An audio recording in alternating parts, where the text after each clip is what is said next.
श्री गुरुदेव दत्त, श्री गुरुदेव दत्त, श्री गुरुदेव दत्त. गुरुचरित्र संक्षिप्त अध्याय 48.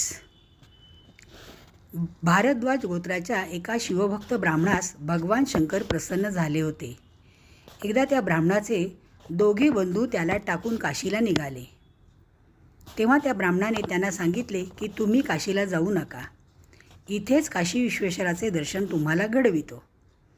तेव्हा सर्व लोक आश्चर्यचकित होऊन म्हणाले की दाखव आम्हाला विश्वेश्वर.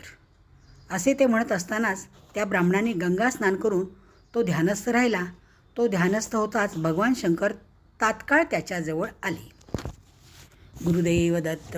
श्री गुरूंनी आपली बहीण रत्नाबाईस बोलावून तिच्या पूर्वजन्माच्या पापाची आठवण करून दिली. तिच्या हातून नकळत मांजराच्या 5 पिलांचा घात झाला होता.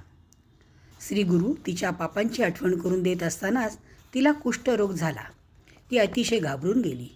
श्री गुरु पुढे तिला म्हणाले की तू या जन्मात भोग भोगणार आहेस की पुढील जन्मी जर भोगणार असशील तर तुझा कुष्ठरोग तात्काळ जाईल. त्यावर रत्नाबाई म्हणाली की मी जीवनाला कंटाळून गेलेली आहे, तेव्हा याच जन्मी भोगू इच्छिते. इतके ऐकोनी श्री गुरुमूर्ती रत्नाबाईस निरोप देती. पापविनाशी जाय त्वरिती, स्नान मात्रे जाईल कुष्ठ. इतके ऐकोनी श्री गुरुमूर्ती रत्नाबाईस निरोप देती. पापविनाशी जाय त्वरिती, स्नान मात्रे जाईल कुष्ठ.